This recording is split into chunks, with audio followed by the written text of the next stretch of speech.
She pointed her diamond-ringed finger straight at him and laughed. Not a polite laugh, not an awkward chuckle. A cold, calculated laugh, the kind designed to crush a man in front of 200 people. "Play this piano," Victoria Sterling said, her voice cutting through the ballroom like a blade, "and I'll marry you." The room erupted. Everyone assumed the joke was over. Nobody knew what was about to happen next.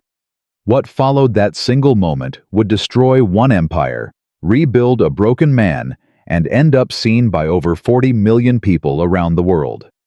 Drop your city in the comments right now. I want to see how far this story travels. And if you're new here, hit subscribe. You will not want to miss a single second of what comes next. The night Daniel Hayes got humiliated in front of 200 of Manhattan's wealthiest people began the same way most of his nights did, with a mop. He had worked a double shift at Riverside Memorial Hospital that morning, emptying bedpans and scrubbing hallways from 6 a.m. until 2 in the afternoon. Then, he'd driven his rusted 2009 Honda Civic 40 minutes across the city to pick up his daughter Emma from his neighbor Mrs. Paulson's apartment, fed her a grilled cheese sandwich that he ate half of standing over the kitchen sink, put her to bed, and kissed his mother. Margaret's 61-years-old oxygen tank beside her recliner on the forehead, before heading back out the door. The second job was at the Kensington Grand Hotel on 5th Avenue. 3 nights a week, Daniel worked the overnight cleaning crew. It paid $18 an hour. He needed every cent. That particular Thursday, the Kensington Grand was hosting something called the Manhattan Legacy Foundation Gala. Daniel didn't know what the Legacy Foundation did. He didn't care. His job was to keep the service corridors spotless and respond to any spills or maintenance calls from the event floor before they reached the guests' attention. Invisible work. That's what he called it. The kind of work that only got noticed when it wasn't done. He had been on his feet for 11 hours by the time the gala hit full swing. It started with a broken glass. A server had knocked a flute of champagne off a tray near the east entrance of the grand ballroom, and Daniel got the call on his radio at 10:47 p.m. He grabbed his cart, the rolling one with the mop, the wet floor sign, the spray bottle of glass cleaner, and pushed through the service door. He wasn't supposed to be visible. That was the whole point. You come in fast, you clean it up, you disappear. But the east entrance put him directly at the edge of the ballroom floor, and the ballroom was enormous gold chandeliers, white tablecloths, a full-string quartet in the corner, and somewhere close to 200 people in tuxedos and gowns drinking and laughing, and doing whatever it was that people with 9-figure net worths did on Thursday evenings. Daniel kept his head down. He crouched near the broken glass, pulled on his latex gloves, and started collecting the shards. That's when he heard the heels. Sharp, deliberate. The kind of footsteps that expected the floor to get out of the way. "Excuse me." He looked up. Victoria Sterling was 38 years old, 5'9", and dressed in a midnight blue gown that probably cost more than Daniel made in a year.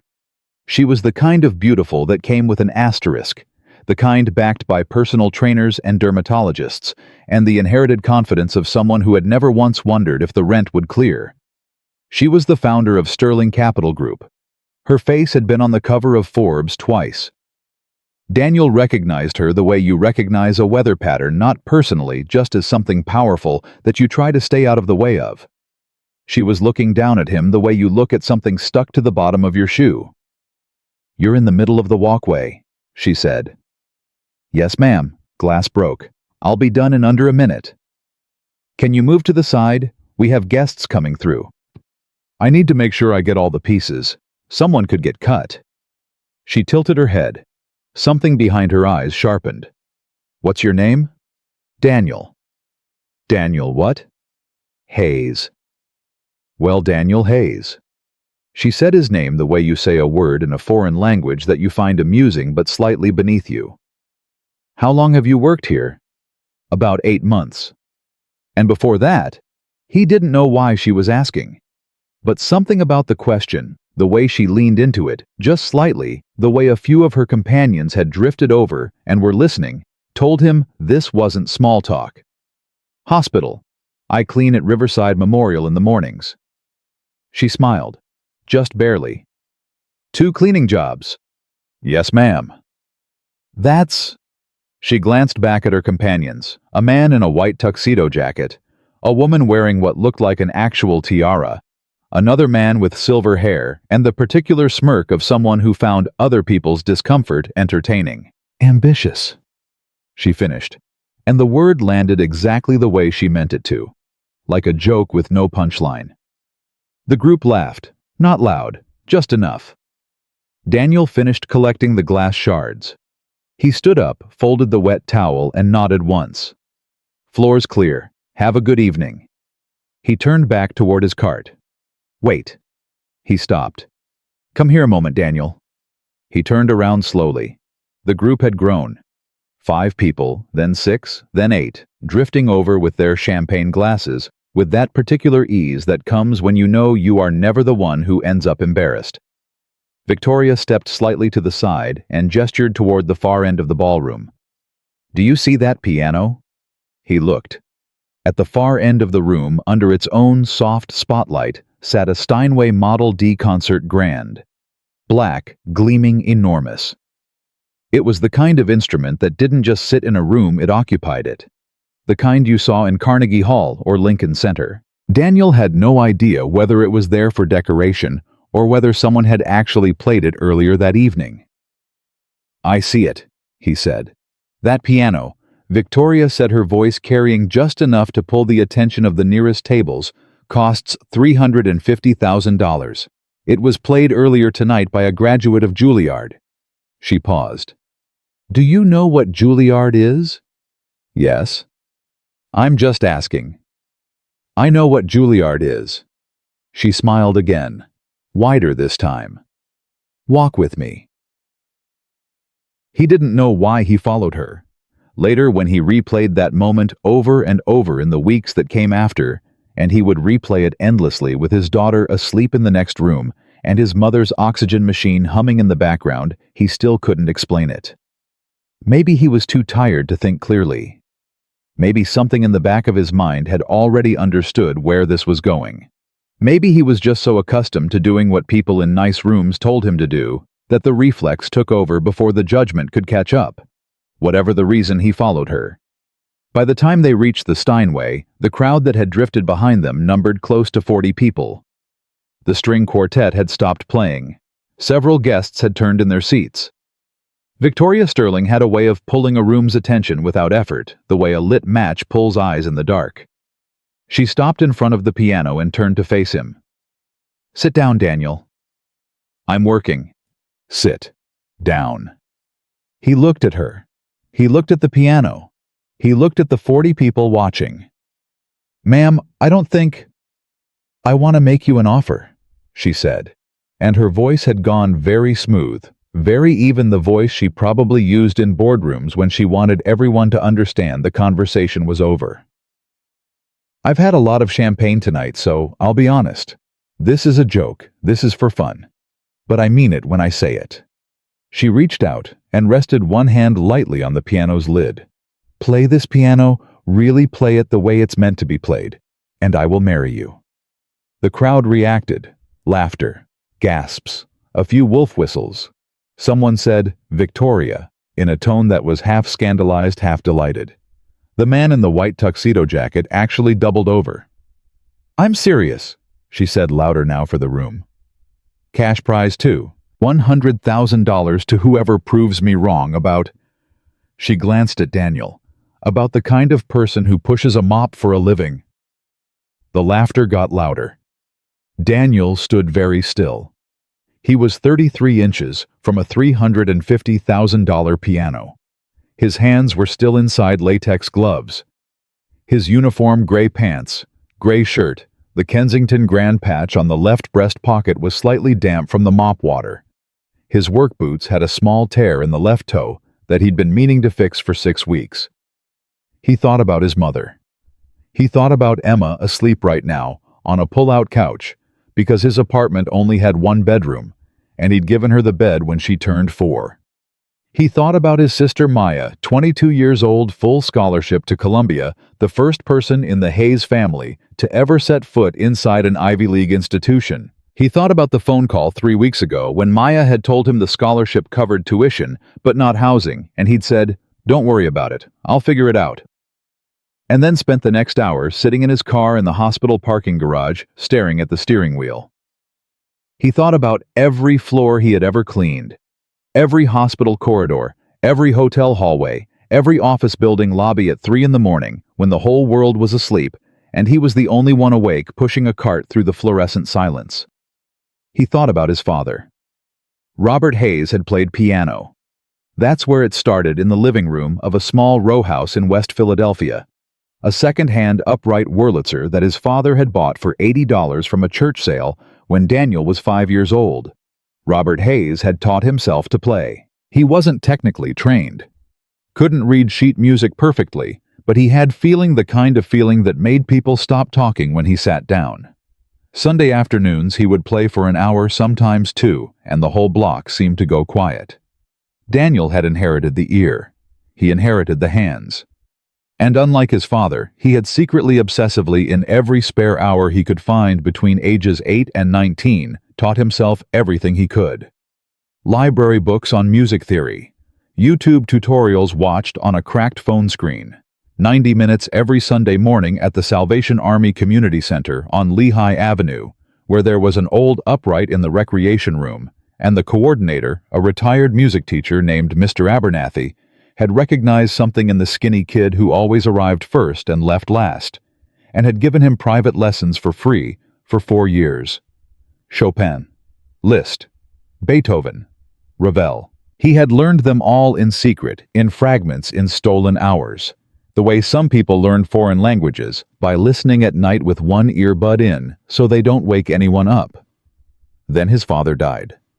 Then the world accelerated in the way it does when you are poor and young and grief-stricken, and suddenly the oldest man in the house. And the music went away. Not completely, never completely, but enough. Victoria was still smiling at him. The crowd was still watching. Someone near the back had pulled out a phone. "Well," she said, "you want me to play. If you can, which you can't, which is the point. And if I really play, you'll marry me." I said what I said. And the $100,000. Every cent. Daniel looked at the piano. He pulled off one latex glove, then the other. He folded them neatly and set them on top of his cart. "All right," he said. The laughter in the crowd shifted slightly, not gone, but uncertain. Because he wasn't laughing. He wasn't smiling. He wasn't performing nervousness or embarrassment. He had gone very quiet in a way that some people in the room registered unconsciously as different from what they expected. He pulled out the bench.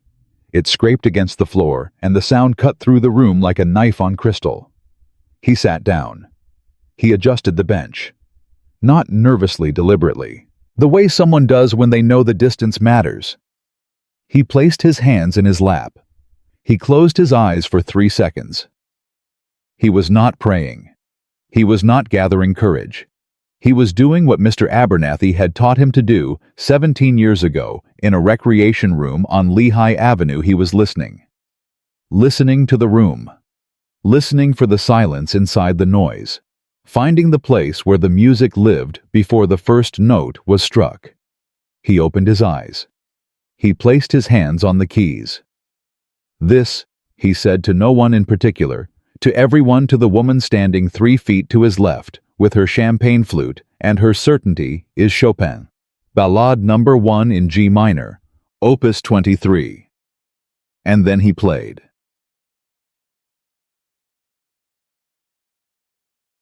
The first 8 bars of the Chopin Ballade No. 1 are a question. Not metaphorically, structurally. Chopin wrote them as a slow-searching introduction. A solitary voice in the bass register asking something that the rest of the piece will spend 11 minutes trying to answer. It is the kind of music that requires space.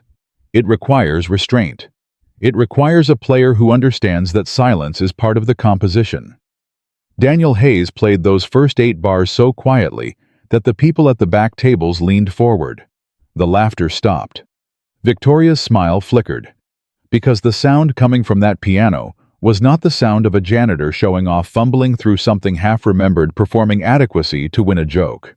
It was the sound of someone who understood the instrument, who felt the weight of each note, who was playing not for the room, but through the room, playing the way you play when the music is the only honest thing left. By the second theme, people had put down their glasses. By the transition into the development section, the place where Chopin's left hand begins the relentless building pattern that every pianist alive is afraid of, someone near the front actually stood up. Daniel's hands moved. His hands calloused from mop handles and industrial gloves, scarred on the right knuckle from a slip against a janitorial cart 3 years ago, marked by 11 years of physical labor, moved across that keyboard with a fluency that seemed to belong to a completely different life. Because they did. They belonged to a life that had been deferred, compressed, folded up, and put away in a box marked later, and later had never come, and later had become. Never, and never had somehow become, right now in this room, in front of these people. Because a woman had pointed a diamond ring at him and laughed. The development built. The room was absolutely silent. 200 people in evening wear, holding champagne glasses, stood motionless in one of Manhattan's most expensive hotel ballrooms and listened to a janitor play Chopin. Victoria Sterling had not moved. Her champagne flute was still raised halfway to her lips in the position it had been in when the first notes had landed. She had not taken a sip. She had not looked away. She had not laughed again. She was watching his hands. Daniel played the climax, the ferocious cascading coda, where both hands drive together toward the piece's devastating conclusion. The passage that separates pianists from everyone else. The passage that had made Mr. Abernathy put down his coffee cup the first time a 16-year-old Daniel had managed it in full, and the sound filled the Kensington Grand Ballroom from floor to ceiling. He held the final chord. He lifted his hands. The echo faded. For 3 full seconds the room stayed silent. And then it erupted. The applause was not polite. It was not the measured, appreciative applause of a society audience acknowledging a competent performance. It was the kind of applause that happens when 200 people have just witnessed something they didn't expect. Something that broke through every assumption they'd walked in, with something that reminded them briefly, collectively, in the way that only music can, that the world does not always work the way they think it does. People were standing. The man in the white tuxedo jacket was standing, clapping, his expression completely altered from the smirk he'd worn 10 minutes earlier. The woman in the tiara was crying. She looked almost confused about it, reaching up with one finger to touch the corner of her eye, as if she wasn't sure what had gotten in there. The string quartet, 4 professional musicians, who had been sitting in the corner watching, began applauding too. One of them, the cellist, a young woman with dark hair pulled back tight, looked at Daniel with the particular expression of one musician recognizing another. Daniel stood. He reached down. He picked up his latex gloves from the top of his cart. He tucked them in his pocket. He looked at Victoria Sterling. She was still standing exactly where she'd been. The champagne flute was now at her side, hanging loosely from 2 fingers. Her face was changed. It was the only word for it. The certainty was gone. Whatever expression usually lived there had been replaced by something she probably experienced very rarely, the look of a person who has just been shown to be completely wrong about something. "So," Daniel said quietly, just for her, about that marriage. The crowd heard it, because the crowd was still watching, because 200 people were still hanging on every second of this. And for the first time all evening, Victoria Sterling had absolutely nothing to say. Drop your city in the comments below. I want to see how far this story is reaching. Are you watching from New York? Texas, California? Let me know. And if no one's told you yet today, subscribe to this channel. Part 2 is coming, and trust me, you do not know where this story goes next. The applause hadn't stopped yet when Daniel's supervisor found him. Marcus Webb was 54 years old, built like a man who had spent his 20s doing something physical and his 40s paying for it, and he had worked as head of janitorial operations at the Kensington Grand for 11 years. He was a fair man mostly. He didn't yell. He didn't humiliate his staff. He expected the work to get done quietly and correctly, and as long as it did, he left people alone. Daniel had always liked him for that. Marcus came through the service door at a near-jog radio in one hand, his face carrying the expression of a man who had received several confusing transmissions in a short period of time. He stopped when he saw the crowd. He stopped again when he saw Daniel standing next to the Steinway. And then he went very still, in the way that supervisors go still when they are calculating rapidly how much of what they are seeing is their problem. Hayes. His voice was low, not angry, just controlled. What is going on? I was cleaning up a broken glass, Daniel said. And then... Daniel looked at him. And then I played the piano. Marcus stared at him for a long moment. The applause around them was finally tapering, though people were still talking, still buzzing, still pulling out phones. Several guests had moved closer to Daniel rather than away, which was not something that happened to Kensington Grand janitorial staff as a general rule. You need to come with me, Marcus said. Am I fired? Marcus looked around the room. He looked at the 200 guests. He looked at Victoria Sterling, who still hadn't moved. He looked back at Daniel. I genuinely don't know, he said, which was perhaps the most honest thing anyone had said all evening. They went through the service door. The corridor behind it was fluorescent and narrow. Everything the ballroom was not industrial functional, stripped of pretension. Daniel's cart was still out on the floor. He'd left it. He'd think about that later. Marcus turned to face him once the door closed. The muffled sound of the party filtered through voices, the clink of glasses reassembling itself now that the extraordinary had passed. You play piano? Marcus said. Yes. Like that. I used to practice a lot. Daniel. Marcus put both hands on his hips.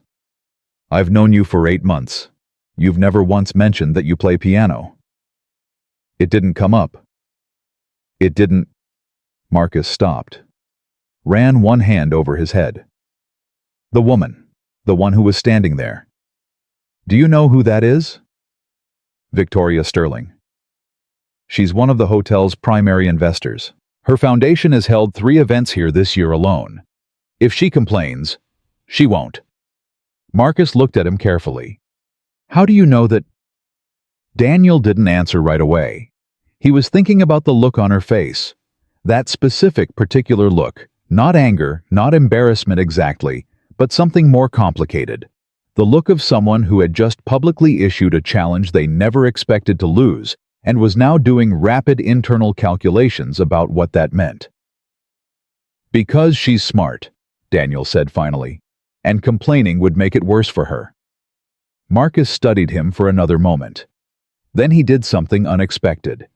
He sat down on the edge of the supply cart beside him, let out a long breath and said, You got a daughter, right, Emma? Yeah. How old is she now? 5. And your mother, she's still on oxygen. Stage 3, COPD. She has good days and bad ones. Marcus was quiet for a moment. You need this job. I need this job, Daniel agreed. Then go get your cart, finish the shift, and we'll figure out the rest in the morning. He stood up, straightened his jacket. Then, almost as an afterthought, he turned back. For what it's worth, he said quietly, so that only Daniel could hear it. I was standing at the door when you started playing. I heard most of it. He paused. I don't know much about classical music, but I know what it looks like when a room full of people can't breathe. He nodded once. Good night, Hayes. He went back through the service door. Daniel stood alone in the corridor for a moment. His hands were shaking slightly, not from nerves, or not just from nerves, from the release of it. From the specific physical aftermath of playing that piece at full intensity for the first time in years, the muscle memory burning through him like a lit fuse burning back to its source. He picked up his radio. Checked the time. 11:23 p.m. He had 4 hours left on his shift. He went to get his cart. The call came at 7:14 the next morning.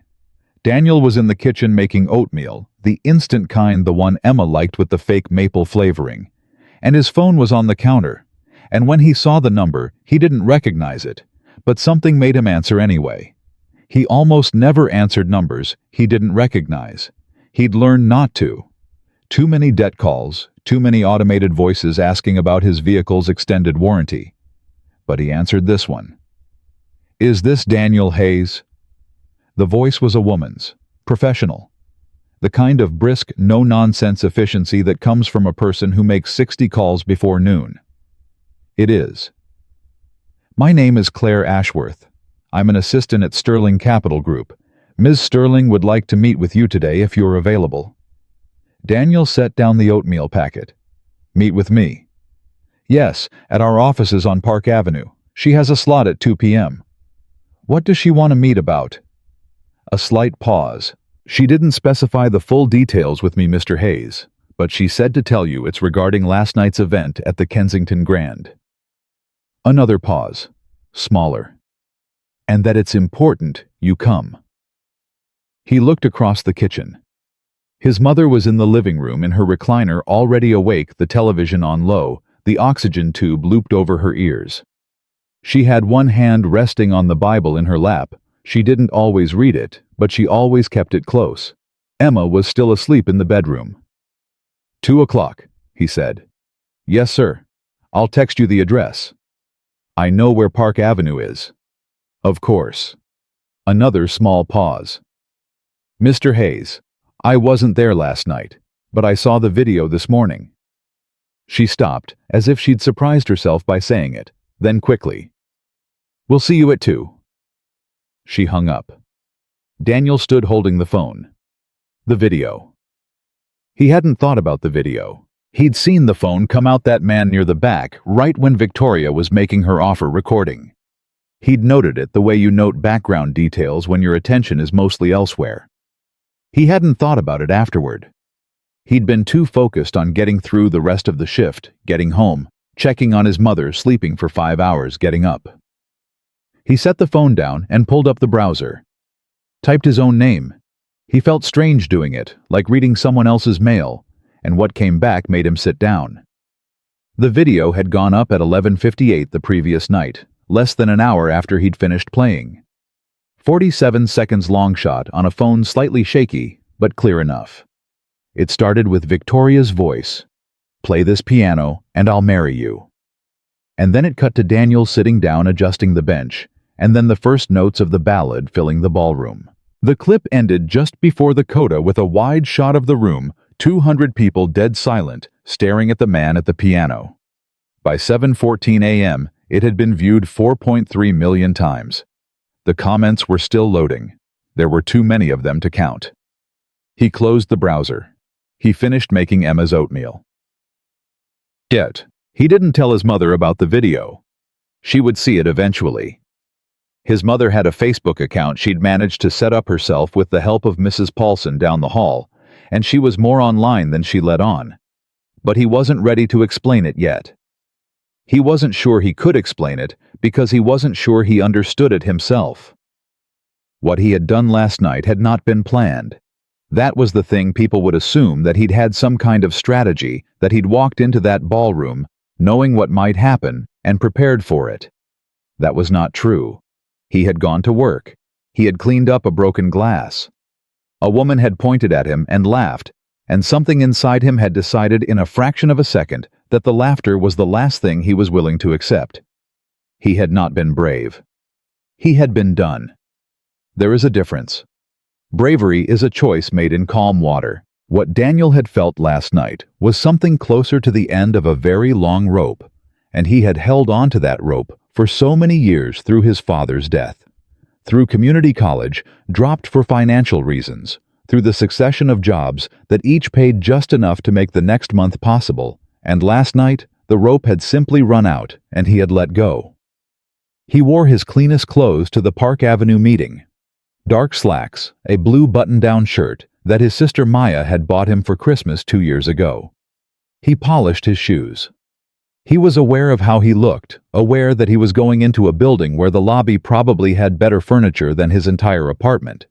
And he made a deliberate choice not to apologize for any of it, not to shrink, not to rehearse the slight curving inward that he usually performed in spaces like that. The unconscious making himself smaller that 11 years of service work had built into his muscle memory. He walked through the doors of Sterling Capital Group at 1:58 p.m. and told the receptionist his name. Victoria Sterling's office was on the 41st floor. He didn't look at the view on purpose. He looked at her. She was at her desk when he came in, standing rather than sitting, which he noted. People stand when they want to control the frame of a meeting. She was in a charcoal suit today, no jewelry except small earrings, hair pulled back. She looked different from the previous night, and not just because of the gown. She looked like someone who had not slept well. "Mr. Hayes." She gestured to the chair across from her desk. "Sit down." "I'll stand if that's all right." A flicker of something. Not quite a smile. Not one. "Suit yourself." She picked up a tablet from her desk, turned it toward him. The video was paused on a frame of his hands on the keyboard. 4.3 million this morning. It's at 11 million now. I had my communications director check 20 minutes ago. He didn't say anything. "There are 212 media inquiries in my office's inbox," she continued. "Roughly 60% of them are about the performance. The other 40% are about me." She set the tablet down. "Specifically about what I said. About marrying me? About marrying you." She said it evenly, but her jaw tightened slightly. "And about the $100,000. I wasn't going to hold you to either one," Daniel said. She looked at him. "Why not?" "Because I didn't do it for the money, or for you." He said it without aggression, just flatly as a fact.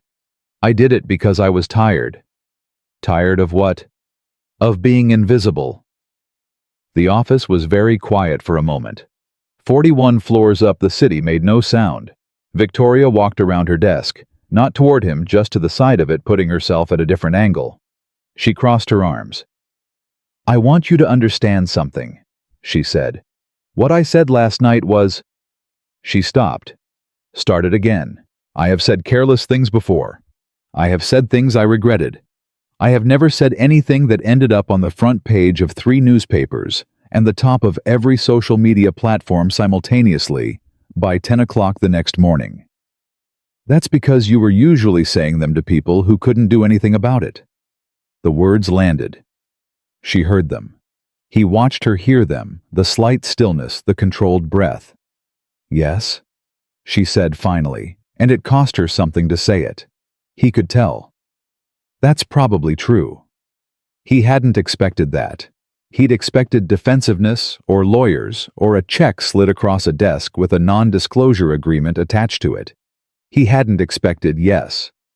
"So, what do you want?" he asked. "I want to offer you something." She moved back to her desk, sat down now, picked up a folder. Sterling Capital has a foundation separate from the Legacy Foundation, which is a charity vehicle. This is the arts wing. We fund young musicians, emerging artists, that kind of thing. We have a relationship with several conservatories. She opened the folder. "I spoke this morning with the director of Steinway Artist Development and with 2 board members at Carnegie Hall. There is a position, an Emerging Artist Fellowship, which comes with a 6-month residency, access to practice facilities, a stipend of $4,000 a month, and a public performance at Weil Recital Hall at the end of the term." She looked up. "I would like to offer it to you." Daniel didn't move. "There's also," she continued, and now her voice shifted very slightly, lost some of its boardroom precision. "The matter of what I said publicly. My lawyers believe I'm not legally bound to the offer I made, since it was clearly made in a social context without contractual intent. But my communications team believes—" She stopped. "I believe," she corrected quietly, "that what I said was wrong. Not just strategically wrong, personally wrong. I used you as a prop. I made you the punchline of a joke in your own life. And you—" She looked down at the folder, then back up. "You answered that in the most dignified way I've ever seen a person respond to cruelty. In front of 200 people who were ready to watch you fail." The room was quiet again. "The fellowship is real," she said. "The stipend is real. There's no string attached that requires you to forgive me or to say anything publicly about last night. You can take the opportunity and never speak to me again, and I will have my foundation fund it and stay out of your way." She closed the folder. "But I needed to say what I just said to your face. Not in a press release. To you." Daniel looked at her for a long time. He thought about Emma. He thought about the pull-out couch. He thought about Maya's housing costs, and his mother's medication, and the tear in the left toe of his work boot that he still hadn't fixed.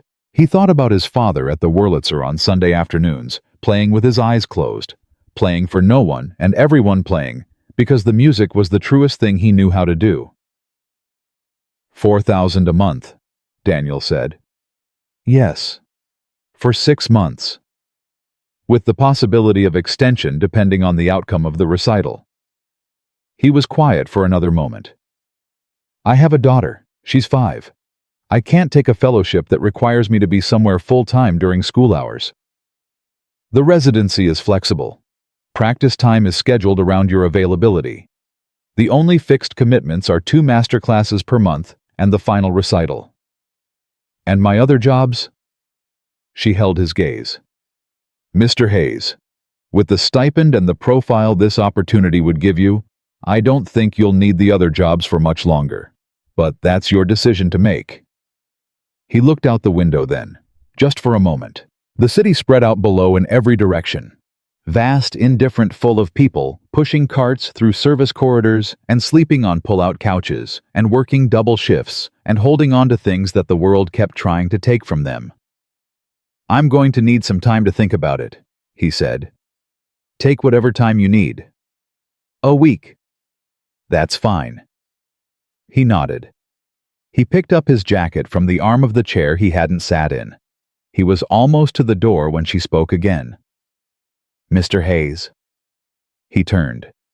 She was still at her desk, both hands resting flat on the closed folder, and for a moment she looked not like a billionaire, not like the woman on the Forbes cover, not like the woman who had pointed a diamond ring at him across a ballroom floor. She looked tired, the way people look when they've been carrying something that doesn't show on the outside. "What was it like?" she asked. "Playing last night, after everything." She paused. What did it feel like? He thought about it honestly. He owed her honesty, at least. He owed himself that. "Like remembering something I never should have forgotten," he said. He left. He drove home through midday traffic, through the noise and the density of the city that had always felt to him like a place designed for people with more margin than he had more money, more time, more room to fail and recover. His phone had 47 notifications. He didn't look at them. He thought about the fellowship. He thought about what it would mean, not just practically, not just financially, but in the deeper sense. What it meant to step back into something you had put away. What it meant to say yes to a version of yourself that you had decided out of necessity, out of grief, out of the grinding weight of just getting through the week that you were no longer allowed to be. He thought about his father. Robert Hayes had never stopped playing. Even when money was tight, even when the world pressed in from every direction, he had sat down at that second-hand Wurlitzer every Sunday afternoon and played. He hadn't played because it was practical. He hadn't played because it was going to get him anywhere. He had played because it was true. Daniel had stopped. He had stopped because stopping felt like the responsible thing to do, like the grown-up thing, like the thing a father and a son and the man of the house was supposed to do when the situation required it. He pulled into the parking lot of his building. Sat in the car for a moment. He thought about Emma, who had never once heard him play. That thought hit him harder than anything else had all day. His daughter had never heard him play. He got out of the car. He went upstairs. His mother was in the recliner, and she looked up when he came through the door, and she said, "Baby, there's something on Facebook I need to ask you about." He sat down on the edge of the couch. "Mom," he said, "I need to tell you some things." She turned off the television, and he began to talk. Margaret Hayes had a way of listening that Daniel had never seen in anyone else. She didn't interrupt. She didn't fill silences with reassurances or reflexive sounds of sympathy. She just listened fully, completely, with her hands folded over the Bible in her lap, and her eyes steady on his face, the way a person listens when they understand that what they're hearing matters and deserves to be treated that way. He told her everything. The gala, the broken glass, Victoria Sterling, the challenge, the piano. He told her about the video about the 11 million views about the Park Avenue office and the fellowship offer and the $4,000 a month and the Weil recital hall. He talked for almost 40 minutes without stopping, and his mother didn't say a single word until he was finished. When he stopped talking, the apartment was quiet, except for the soft rhythm of her oxygen machine. Then she said, "Play me something." He blinked. "Mom, I don't have a piano." "I know you don't have a piano." She reached over to the side table and picked up her phone, the one with the cracked screen that Daniel kept meaning to replace. "Mrs. Paulson's granddaughter showed me this." She held it out. It was a keyboard app. 25 keys on a phone screen, slightly cartoonish, the kind of thing a child downloads for 5 minutes and forgets. "I know it's not the same, but play me something." He looked at the phone. He looked at his mother. He took the phone. He held it flat in his palm and played 4 bars of something, just 4 bars, just the opening of a simple Satie piece he'd learned when he was 14. The kind of thing you could compress into a small number of keys if you knew what you were doing. It sounded thin and digital and nothing like a real piano. His mother's eyes filled. "There it is," she said softly. "That's what I remember." "Mom, you used to play on the table." She smiled, and it was the kind of smile that comes from a place so far back in time that it's almost painful. "When you were 7, 8 years old, before your father brought home the Wurlitzer. You'd sit at the kitchen table after dinner and play on the wood. No sound, just your fingers moving. You didn't even know you were doing it half the time." She reached out and covered his hand with hers. "I used to watch you and think this boy has something that the world is going to try very hard to take from him. And I used to pray that it wouldn't." He couldn't speak for a moment. "Take the fellowship," she said. "It's not that simple, Daniel." Her voice was gentle but absolute. The voice she'd used when he was 16 and had decided to quit school to work full-time, and she had sat him down and refused to let him. The voice that did not negotiate. "It is exactly that simple. You take it, and you play, and you stop letting this city convince you that your talent is a luxury you can't afford." She squeezed his hand once and let it go. "Your father would have driven you there himself." He nodded. He didn't trust himself to say anything else right then. "Now," she said, reaching for the television remote, "tell me more about this woman. The one who made the offer. Because I saw the video, and she did not look like someone doing you a favor out of the goodness of her heart." Daniel almost laughed. "No, she's not." "What does she want from you?" "I think she wants to manage the situation, protect her reputation, and the fellowship that's real. Not some way of making you sign something and go away quietly." Her assistant was already in contact with Steinway and Carnegie Hall before I walked in. "The positions exist. I checked when I got back to the car." He paused. "She didn't ask me to sign anything. No NDA. No conditions." Margaret considered this. "People like her don't do things without conditions. They just sometimes put the conditions where you can't see them yet." "I know. So you keep your eyes open." "I will." She nodded once, satisfied, and turned the television back on. The conversation was over, in the way her conversations always ended completely, without lingering, because she had said what needed to be said, and saw no reason to say it twice. Daniel sat with her for another hour. He fed Emma dinner when she woke up from her nap, and he helped her with the worksheet from her kindergarten class, and he gave her a bath, and read her 2 chapters of the book they were working through, a story about a girl who discovers a secret garden, and when she fell asleep with her hand curled under her cheek and her breathing gone slow and even, He stood in the doorway of the bedroom for a long time. He thought about what his mother had said. You stop letting this city convince you that your talent is a luxury you can't afford. He thought about Emma growing up in a world where she knew her father played piano, where she had heard him play, where she understood from the beginning that the people who love you are allowed to be more than one thing. He picked up his phone. He called Maya. His sister answered on the second ring, which meant she was either studying alone in her dorm or she had seen the video and was waiting for him to call. Given that the video now had, according to his phone's notifications, just crossed 17 million views, he suspected it was the latter. Danny. Her voice was the voice she used when she was trying to hold several emotions in the same container at once. I've been waiting all day. I know. I had some things to deal with. 17 million people, Daniel. 17 million. He heard her move, heard the particular echo that meant she was in a small room, the dorm definitely. My phone has been going off since 6 this morning.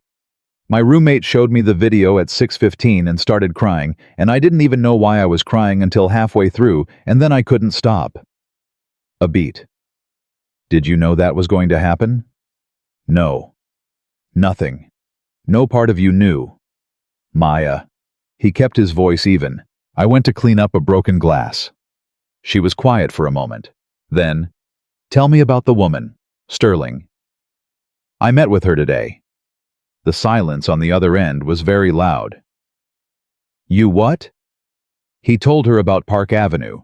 He told her about the fellowship, the stipend, the residency, the recital at Weil Hall.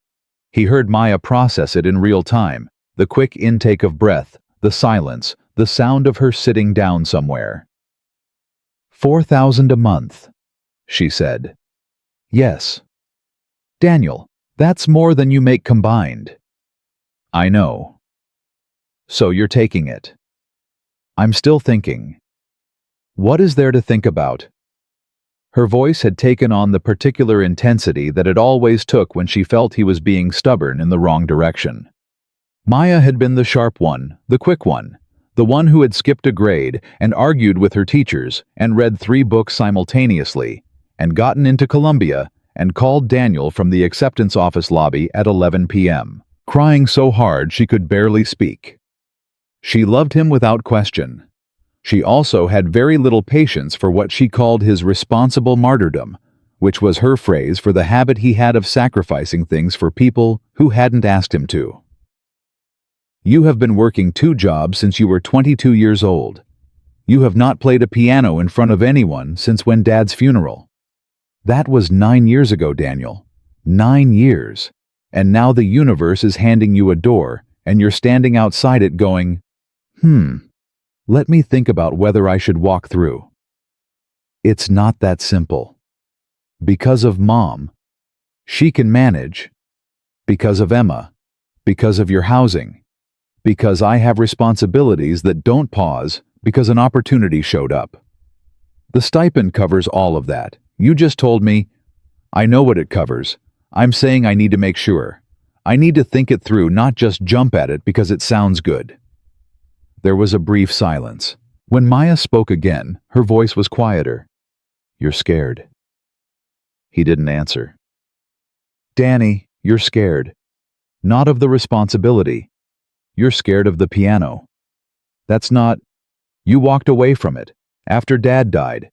And I understood why, I always understood why. But you built your whole life around not going back to it, and now it's right in front of you again, and you're finding reasons. She paused. There are always reasons. You're very good at finding reasons. He was quiet for a long moment. Outside his window, the city moved the way it always moved, constantly without regard. I played last night, he said quietly. And it felt like the first time I'd been honest in 9 years. I know, Maya said, and her voice had gone soft now. I could tell. Even through a phone camera. Even 17 million times compressed into 47 seconds. I could tell. It also scared me more than anything I've ever done. I know that too. A pause. Take the fellowship, Danny. He leaned his head back against the wall. I'll call them tomorrow. Tonight. Maya. Tonight, before you sleep on it and wake up practical again. He almost smiled. You're kind of a pain. I learned from someone. He could hear the smile in her voice too, the one that lived under the intensity, the one that was just for him. Call them tonight. And Daniel, I mean this. I am so proud of you. Not because of the video, not because of the millions of people. Because you sat down at that piano and you played, and you were you again. The real you. The one who used to play on the kitchen table. Her voice caught slightly. Dad would have lost his mind. He had to breathe through that one. Yeah, he managed. He would have. Call them tonight. Okay. Promise me. I promise. He called Claire Ashworth at Sterling Capital at 9:47 p.m. He got her voicemail, left a message saying he was accepting the fellowship, and asked about next steps. She called back 14 minutes later, which told him she had been waiting, and they scheduled a formal intake meeting for Monday morning. He hung up the phone and sat at his kitchen table for a while in the quiet of the apartment with Emma asleep, and his mother asleep, and the city humming its constant low frequency outside the window. He put his hands flat on the table. He played 4 silent bars of the ballade, Old Habit. The next 72 hours were unlike anything Daniel Hayes had experienced in his adult life, and he had experienced a fairly wide range of things. The video crossed 30 million views by Saturday morning. By Saturday afternoon, 3 separate news outlets had run pieces identifying him by name, his full name, his address, the hospitals and hotel where he worked. He didn't know how they got his address. He didn't want to know. By Saturday evening, there were 2 television cameras in the parking lot of his building, and Mrs. Paulson knocked on his door to let him know there was a man with a microphone standing near the mailboxes in the lobby. He called Marcus Webb. Yeah, I saw it, Marcus said before Daniel could explain. Are they bothering your family? Not yet, but they found the building. Okay, don't talk to them, not yet. Do you have a lawyer? No. Get one. Today if possible. There's a guy, Victor Reese, he does entertainment and media stuff. He's done work for the hotel before. I'll text you his number. Call him. Marcus, I'm not... Daniel. Marcus used the same tone he'd used in the service corridor Thursday night. Quiet. Deliberate. You need a lawyer. Not because you're in trouble. Because you're about to be an opportunity, and those 2 things look very similar at the start, and the difference between them is usually whether you had someone in your corner reading the fine print. A pause.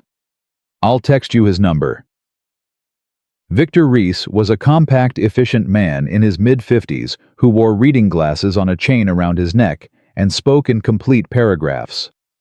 He met Daniel at a coffee shop on Sunday morning, reviewed the fellowship offer documents that Sterling Capital had emailed Saturday, and told him in 14 minutes exactly what was standard, what was generous, what was slightly unusual, and what he would recommend changing. The IP clause on line 12. Victor said, tapping the paper with one finger. As written, Sterling Capital's Arts Foundation retains a partial interest in any recording or broadcast of the Weil Hall recital. That's not standard. We'll want that removed or substantially limited. He looked at Daniel over his glasses. Everything else is clean. The stipend is real, the residency access is confirmed, and there's no non-disparagement agreement, which tells me whoever drafted this was either confident or in a hurry. She told me there were no conditions. There are always conditions. They're just not always the problematic kind. He folded the papers. I'll send a revision request Monday morning. This gets resolved in a day, maybe 2. These things usually do when the other side wants the deal more than they want the argument. He picked up his coffee. Tell me about the performance. I was curious. You saw the video. My wife showed it to me. She cried. He said it matter-of-factly, without sentimentality. I want to know what happened from your side. Daniel told him. Victor listened the same way Marcus had, carefully, without interrupting. And when Daniel was done, Victor said, "How long since you've played publicly?" 9 years. And the ballad, "How long since you played that particular piece at full performance level?" Probably 12 years. Victor was quiet for a moment. And you sat down cold and played it. It wasn't exactly cold, the muscle memory was still. You sat down in front of 200 strangers after 11 hours of manual labor, Victor said, and played one of the most technically demanding pieces in the standard repertoire from memory, with no warm-up. He looked at Daniel steadily. "Do you understand what that is?" Daniel didn't answer. "That's not something you can train into a person," Victor said. "I've been in this city 40 years. I've seen a lot of talent. I know what it looks like from the outside and what it costs on the inside. What you did Thursday night is the kind of thing that people spend their entire lives preparing for and still don't achieve." He paused. "You should take this seriously, not just the fellowship, all of it." "I am taking it seriously. You're taking the practical part seriously. The stipend, the housing math, the scheduling." Victor leaned forward slightly. "I mean, the music. Take the music seriously. Because based on what I saw in that video, you owe it something." Daniel thought about that for the rest of the day. Monday brought the meeting at Sterling Capital, a revised contract, and the first encounter that truly blindsided him. He was in the elevator at the Sterling Capital building going up when the doors opened on the 20th floor, and a man stepped in. Late 60s, silver-haired, wearing a suit that Victor Reese would have called understated serious. He glanced at Daniel once, then looked at the elevator panel, and then looked at Daniel again. "You're Hayes," the man said. "Yes." "James Whitmore." He didn't offer a hand, just said the name, as if that were sufficient identification, and for anyone in the world of classical music and arts philanthropy in New York City, it was. James Whitmore had been on the board of Carnegie Hall for 11 years, had chaired the Steinway Artist Development Program for 6, and was, according to 3 separate Google searches Daniel had done since Saturday, one of the most influential figures in American classical music outside of the conservatory system itself. Daniel had not expected to meet him in an elevator. "I reviewed the video," Whitmore said in the tone of a man who reviewed things professionally and was accustomed to his opinions mattering. "I also made some calls Saturday. To the director of the Manhattan School of Music, to 2 colleagues at Juilliard." He paused. "We'd like to hear you play. In person, properly, before the residency begins." An audition. A hearing. The distinction matters. An audition is for people we haven't decided about yet. He looked at Daniel without warmth, but also without condescension, which was its own form of respect. "We have decided. We want to hear what we're working with." The elevator reached 41. "Friday," Whitmore said. 10 a.m. Will Recital Hall. Bring whatever you want to play." The doors opened. He stepped out, then turned back. "And Hayes, don't play the ballet again. Play something we haven't seen." He walked away down the corridor. Daniel stood in the elevator for 1 extra second as the doors tried to close. Play something we haven't seen. He hadn't played anything other than the ballade in front of a human being in 9 years. He had played privately, quietly in fragments when he could find access to an instrument, but always alone. Always the ballade or pieces of it, because it was the piece that lived deepest in his hands, the one that came back first when everything else had gone quiet. Now a man from Carnegie Hall was telling him to play something new. He stepped off the elevator. He found the conference room. He sat across from Claire Ashworth and a foundation attorney and Victor Reese, and they went through the revised contract, and the IP clause came out exactly as Victor had predicted it would, and Daniel signed the final version at 11:47 a.m. On the way out, he passed Victoria Sterling's office. The door was open. She was on a phone call standing at the window with her back to the room, and she didn't see him. But he saw the desk. On the corner of her desk, beside a stack of folders and a coffee cup, was a printed photograph. He couldn't see it clearly as he passed just a glimpse, just enough to register that it was a photograph of a piano. Specifically, of the Steinway Model D at the Kensington Grand. He didn't stop. He kept walking. He went down 41 floors and out through the lobby onto Park Avenue, and he stood on the sidewalk in the November air, with the city pressing in from every direction. And he thought about Friday, about Weil Recital Hall, about James Whitmore's voice saying, "Play something we haven't seen." He thought about his father.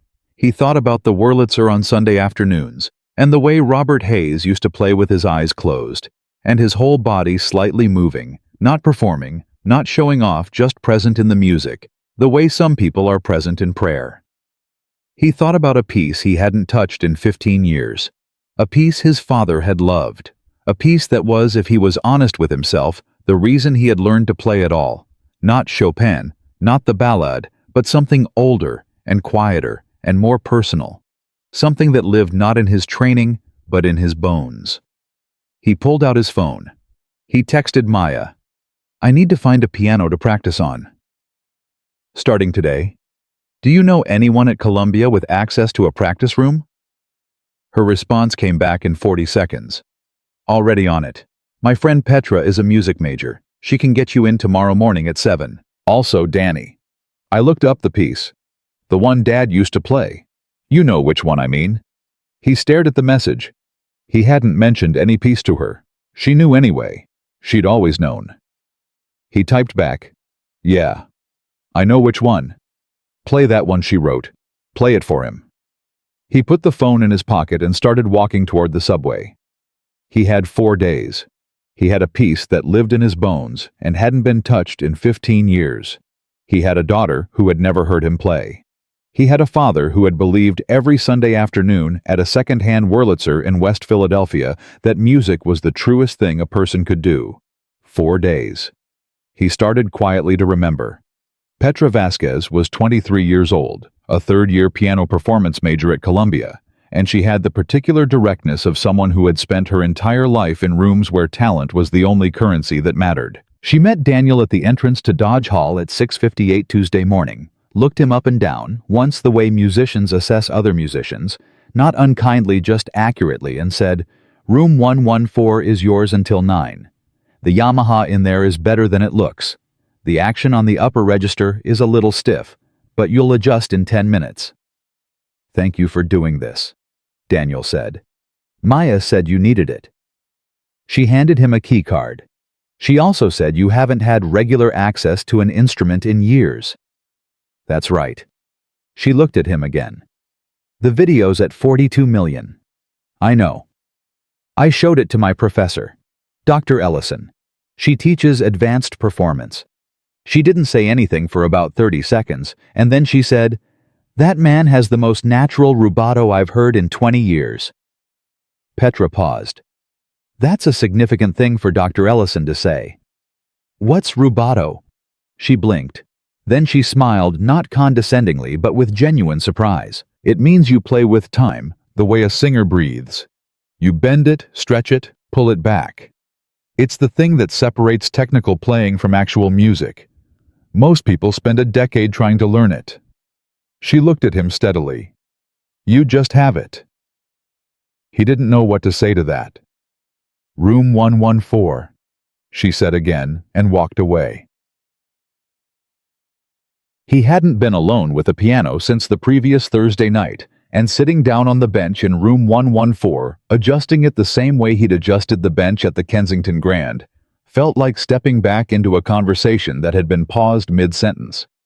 He placed his hands on the keys. He didn't play yet. He just felt the weight of them, the particular resistance of a piano key under a fingertip. That specific mechanical gravity that translated touch into sound. That connection between intention and result that existed in no other instrument quite the same way. He thought about the piece. His father had called it simply the Schubert, the way you refer to something by its first name when it belongs to you. Schubert's Impromptu in G-flat, Major Opus 90, No. 3. It was not the most famous piece of classical music. It was not the showiest.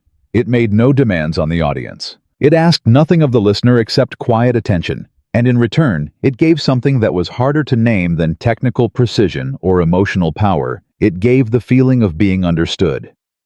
Robert Hayes had discovered it on a cassette tape he'd found in a bin at a flea market in South Philadelphia when Daniel was 6 years old. He'd brought it home, played it on the battered tape deck in the kitchen, and gone completely still in the middle of washing dishes. Daniel remembered it because his father had never gone still like that. Robert Hayes was a man in motion, loud laughing, occupying every room he entered. But the Schubert had stopped him where he stood, dish in hand, water running, and he'd stood there until the piece finished, and then he'd said to no one in particular, "That's the sound of someone telling the truth." Daniel had been 6 years old and had not understood what that meant. He understood it now. He began to play. The first notes of the impromptu were almost too quiet for the room. They asked for gentleness, for the kind of touch that knew when to stay back. The melody came in the right hand, simple and singing, while the left provided a steady murmuring accompaniment that moved beneath it like water beneath ice, present, constant, necessary, but never louder than what it was supporting. He played through the first section and stopped. His fingers remembered more than he'd expected. Not perfectly, there were passages in the middle section that he'd have to rebuild, places where the memory frayed at the edges, but the core of it was there in his hands, the way his father's face was in his memory. Not every detail perfect, but the essential thing intact. He played it again, and again. He worked the middle section slowly, right hand alone, then left hand alone, then together at half tempo. He made mistakes and corrected them without frustration the way Mr. Abernathy had taught him. Mistakes are information, Daniel, not failures. Listen to what they're telling you. At 8:45, 15 minutes before he had to leave, he played the whole piece through at tempo. It wasn't perfect, but it was true. He could hear his father in it, not as a ghost, not as a wound, but as a presence, as company. He sat for a moment after the last note faded. Then he got up, locked the practice room, returned the key card to the music department office, and walked out into the November morning to get to his hospital shift by 9:30. He went back Wednesday. He went back Thursday. Each morning, 6:58, room 114. Petra's key card, 2 hours before the day's first obligation, pulled him away. By Thursday afternoon, the Schubert was where he needed it to be. Not performance-ready in the way a conservatory student would define it, not technically flawless, but alive in his hands in the way that mattered. It was Thursday evening when Emma found out. He was sitting at the kitchen table after dinner, hands flat on the wood the way he always did when he was thinking through a piece, fingers moving slightly without sound, and Emma came out of the bedroom in her pajamas, the ones with the small elephants on them, holding her stuffed rabbit by one ear and watching him. "Daddy," she said, "what are you doing with your hands?" He looked up. "Playing music, sort of." "On the table." "In my head." She came and stood beside him, watching his fingers. "Can I hear it?" "There's no sound bug." "The real music. Can I hear that sometime?" He looked at her 5-year-old rabbit in one hand, completely serious, in the way that children are serious when they ask questions the adults around them have been avoiding. He thought about what Maya had said. "She has never heard you play." He thought about his mother's face when he'd played 4 bars on a phone screen app. He thought about his father at the Wurlitzer, eyes closed, the whole block going quiet. "Friday," he said. "Tomorrow. There's a place I have to play. Will you come with me?" Emma's eyes widened. "A concert." "Kind of. A small one. Just a few people." "Will Grandma come?" "If she feels well enough. I want to wear my blue dress." "Okay. The one with the buttons." "I know which one." She nodded, satisfied, and went back to the bedroom. He heard her say something to the stuffed rabbit in a confidential tone. He turned back to the table and pressed both palms flat against the wood and stayed very still for a long time. "Datek," Margaret Hayes said she felt well enough. She always said she felt well enough when it mattered. He had learned not to argue with her about it. He called Victor Reese Thursday night to confirm the logistics.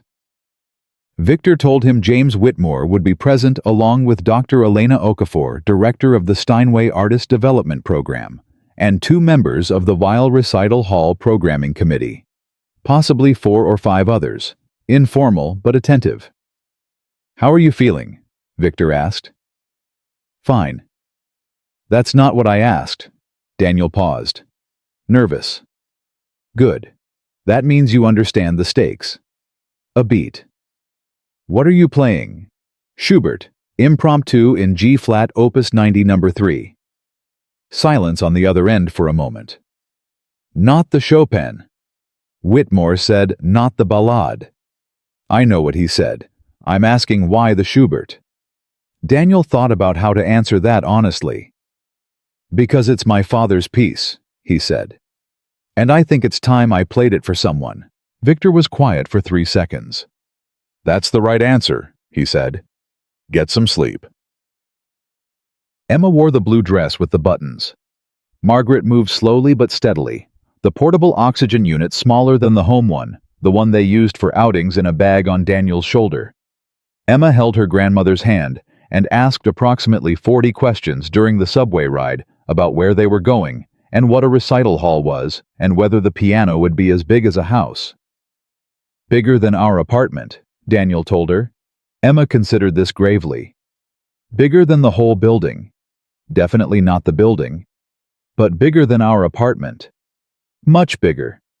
She seemed to find this acceptable.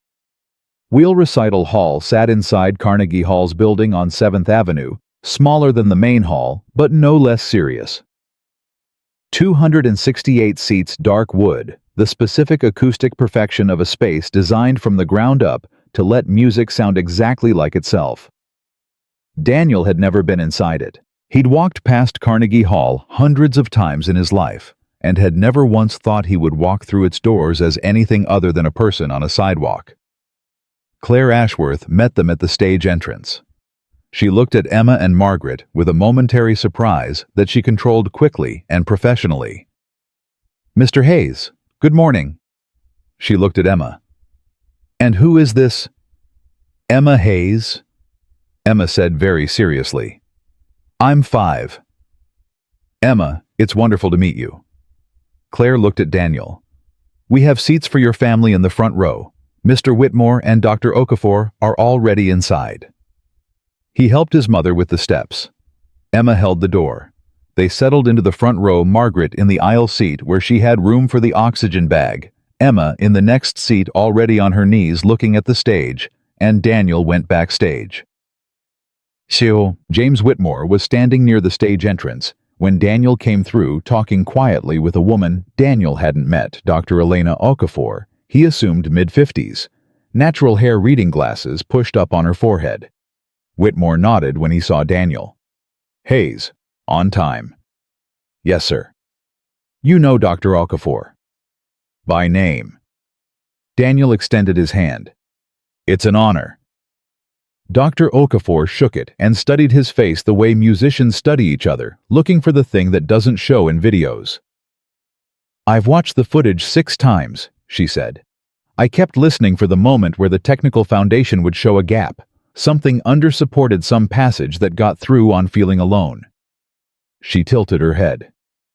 "I didn't find one." "There are gaps," Daniel said. "There are always gaps. I want to know what kind." She glanced toward the stage. "What are you playing?"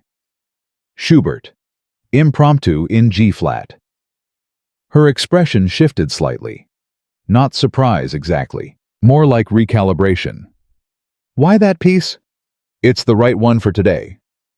She looked at him for another moment, then nodded once. "The others are seated. Take your time getting settled. We're not timing you." He walked out onto the stage. The hall was almost empty. 7 people in the seats, spread out, the kind of deliberately informal arrangement that still somehow felt more concentrated than any full audience. He saw his mother in the front row, hands folded, oxygen tube in place. He saw Emma, who was now sitting properly, but gripping the armrests of her seat and watching him with a focus that almost made him smile. He saw Victor Reese, 3 rows back, legal pad on his knee. He saw in the 5th row, slightly to the right, Victoria Sterling. He hadn't known she would be there. Nothing Victor or Claire had said had indicated she would attend. But there she was. No team, no assistant, alone in a simple dark coat. Hands in her lap, watching him with an expression he couldn't quite read from the stage. He looked at her for 1 second. She held his gaze and didn't look away. He sat at the piano. It was a Steinway Model D, the same model as the one at the Kensington Grand, but this one had been maintained with the specific care of an instrument that performed regularly in one of the world's great music halls.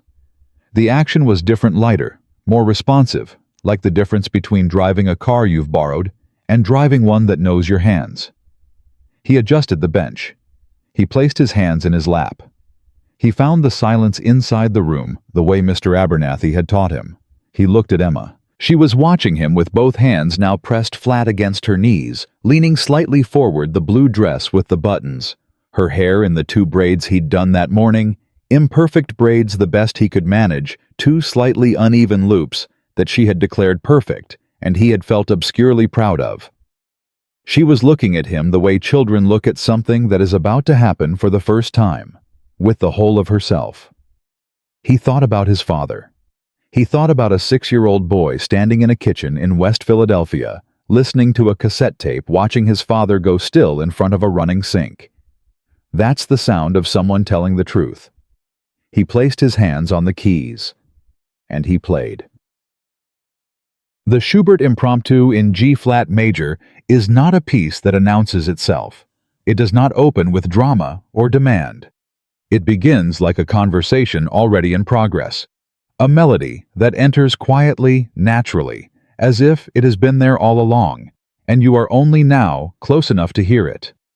The left hand moves in a constant, gentle pattern beneath it, and together they create something that is not quite peace, and not quite grief, but some place that exists between the two, some honest country that most people visit in private, and almost never speak about aloud. Daniel played it the way his father had heard it. Not perfectly. There was a passage in the 2nd section where his right hand moved a fraction ahead of where it wanted to be, and he adjusted, without stopping, folding the imperfection into the tempo, the way the Schubert itself invited imperfection to be folded in, because the piece wasn't about technical dominance. It was about presence. It was about the willingness to stay inside the music, even when the music asked for something vulnerable. He stayed inside it. He heard Emma shift in her seat at the 30-second mark, a small sound, a catching of breath, and something in his chest opened in a way that had nothing to do with performance and everything to do with being a father.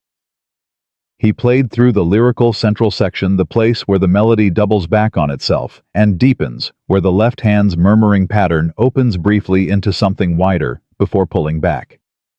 He played it the way you have a conversation with someone you love, who is no longer there, reaching toward them, not expecting an answer, but reaching anyway. He played the reprise. He played the final cadence. He let the last chord sustain as long as the hall would hold it. The silence afterward was complete. It lasted 8 full seconds. He counted them not deliberately, just because silence has weight when it follows something true, and his body registered the weight. Then he heard Emma. Not applause, not words. Just a sound, a small involuntary sound, that a 5-year-old makes when something reaches them before they have language for it. A kind of exhaled, oh, barely audible, the sound of something landing. He turned on the bench and looked at her. She had both hands pressed over her mouth. Her eyes were enormous. She was not crying. She was too young and too surprised to cry, but she was looking at him with the expression of someone who has just discovered that their father is a person they didn't fully know, and rather than frightening her, the discovery had made her want to know more. "Daddy?" she said very softly through her hands. "That was yours." He didn't know exactly what she meant by it. He thought she might not know exactly either, but it was right. It was completely and absolutely right. "Yeah, Bug," he said. "That was mine." His mother had her eyes closed. Her lips were moving slightly, not in words, in something more private than words. James Whitmore let the silence run for another few seconds before he moved. He rose from his seat without urgency and walked toward the stage, and his expression had changed from the calculated neutrality it had worn at their elevator meeting into something less managed. "That was not the piece I expected," he said. "I know. The Schubert is—" He stopped, chose his words with the care of someone who had spent a career dealing in precision. "It's a piece that pianists often attempt and few inhabit. You inhabited it." He looked at Daniel steadily. "Where did you come from?" "West Philadelphia." "You know what I mean." "I know." Daniel stood from the bench. "My father, a retired music teacher named Abernathy, who gave me free lessons for 4 years because he saw something and didn't want it to disappear. Every library book on music theory that the Free Library of Philadelphia had on its shelves." He paused. "And 11 years of working jobs that people didn't look at, which gave me a lot of time inside my own head." Whitmore was quiet for a moment. Then, Dr. Okafor.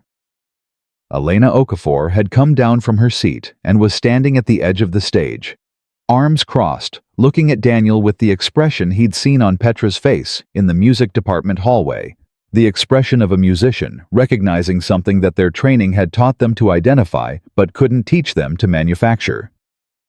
"The fellowship as structured is a starting point," she said. "The Weil recital is 6 months out. I'd like to discuss an additional arrangement access to the main hall's practice facilities, not just the residency rooms. And I want to propose a full program development session within the next 2 weeks to build a recital set that represents your actual range." She paused.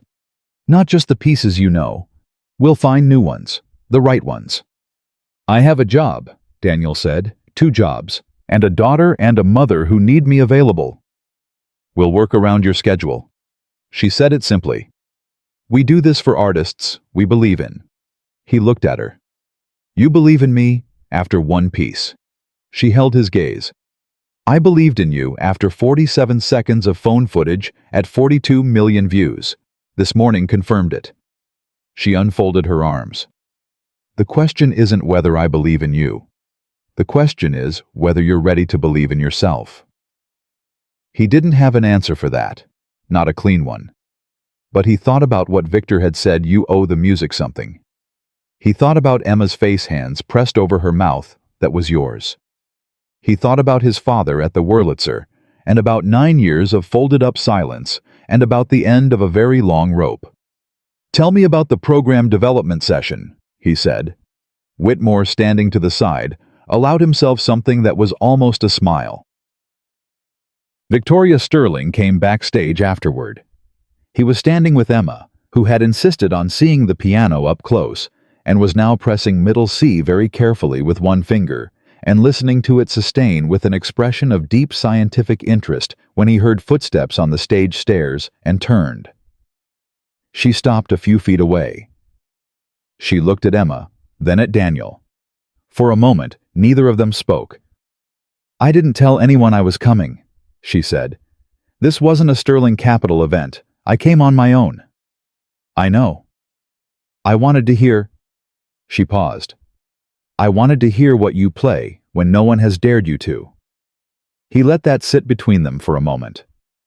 "And—" She looked at Emma, who was now pressing every key she could reach in sequence and listening to each one individually. Then she looked at Daniel. Her voice, when it came, was quieter than anything he'd heard from her. "I owe you more than a fellowship," she said. "I owe you an apology that I've said once privately, which isn't enough. And I owe you something I don't know how to give back, which is the 9 years between the last time you played and Thursday night." She held his gaze. "I know I'm not responsible for those 9 years. But I am responsible for being the kind of person who would do what I did. Who would point at a man in a uniform and make him the punchline of a joke for a room full of people who were already certain he had nothing to offer." She stopped. "I have been that person my entire adult life. I've just never had to watch the consequences of it at 11 million times magnification before." He didn't say anything. "I'm not asking for forgiveness," she said. "I'm not sure I've earned the right to ask for it. I just needed you to know that what happened Thursday night changed something. In me. Not strategically. Actually." Emma had stopped pressing keys and was watching Victoria with the open, curious stare of a 5-year-old who has not yet learned that staring is rude. "Is she your daughter?" Victoria asked. "Emma," Daniel said. "Yeah." Victoria looked at Emma. Something in her expression shifted in a way that had nothing to do with business or reputation or damage control. "She looks like she has her father's hands," she said.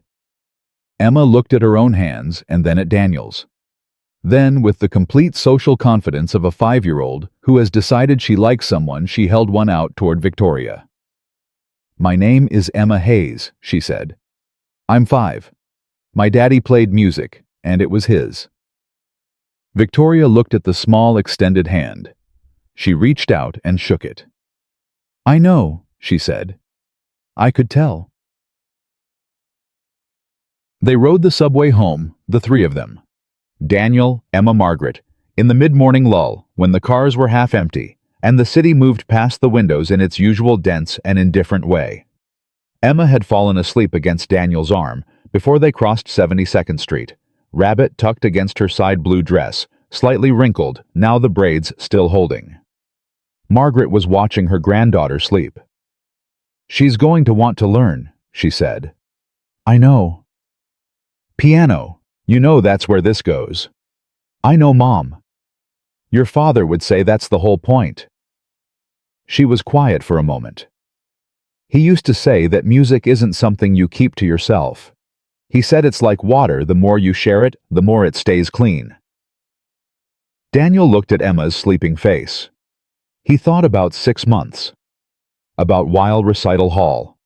About a program they hadn't built yet, pieces they hadn't chosen, a version of himself he was only beginning to remember existed. He thought about his father, about Sundays, about a second-hand Wurlitzer and a cassette tape and the sound of someone telling the truth. He pressed his hand over Emma's where it rested small and open on her knee. She didn't wake up, but her fingers in sleep curled slightly around his. The 6 months passed, the way significant time always passes slowly, in the living of it, then suddenly gone, when you turn around to look. Daniel gave his notice at the Kensington Grand the week after the Weil hearing. It was the harder of the 2 notices to give, which surprised him, because the hospital job had been longer, and the people there knew him better. But it was Marcus Webb, who had sat with him in a fluorescent corridor at 11:20 p.m., and told him he played well. It was Marcus who had given him Victor Reese's number. It felt like ending something that deserved more ceremony than a 2-week notice form. He went to Marcus's office on a Tuesday morning, knocked on the open door, and handed him the envelope. Marcus looked at it. He didn't open it. "Fellowship starts when Monday. You keeping the hospital job? For now, 2 mornings a week. The stipend covers most of it, but I want the overlap for a few months, until I'm sure." "That's smart." Marcus set the envelope on his desk. He was quiet for a moment. "You know what the best part of this job has been for 11 years? Daniel waited. "Occasionally," Marcus said, "you see something get corrected. Something that was wrong gets made right. Not often. The world doesn't work like that often." He looked at Daniel. "But occasionally." He stood up and extended his hand. "Go play piano, Hayes." Daniel shook it. "Thank you, Marcus, for everything. Thank me by getting good enough that I can tell people I knew you when you cleaned my floors." He walked out of the Kensington Grand Service entrance for the last time on a Thursday evening. Cart returned to the supply room uniform folded in a bag, and he stood on the sidewalk in the cold November air and did not look back. He was done being invisible. The residency began on a Monday, and it was harder than he expected, and he had expected it to be hard. Dr. Okafor did not soften her assessments. She was precise and demanding, and completely without sentimentality about the work, which was exactly what he needed, and occasionally more than he wanted. The first program development session lasted 4 hours, during which she sat beside him at the piano, and they went through 16 pieces. Some he knew, some he didn't, some he'd never heard, and she listened to him begin each one, and stopped him after 30 seconds, and made a note on her legal pad, without saying whether the note was good or bad. At the end of the 4 hours, she set down her pen and said, "You have extraordinary natural facility. Your ear is exceptional. Your sense of phrasing is instinctive in a way that most trained pianists never develop regardless of how long they work at it." She looked at him directly. "Your technical foundation, however, has significant gaps, not fatal ones, but real ones. Specifically, your left-hand independence in the upper registers, your octave passage control under tempo pressure, and your pedaling precision." She picked up her legal pad. "These are fixable, but fixing them will require you to do something that is very difficult for someone of your temperament." "What's that?" "Slow down. Play things badly on purpose. Rebuild sections you believe you already know, because what you know and what your hands can reliably execute under performance pressure are two different things." She paused. "Can you do that?" "I can do whatever the work requires." She studied him. "We'll see," she said, and it was not dismissive. It was a genuine open question, the kind a serious teacher keeps open until the student answers it with their hands. He answered it.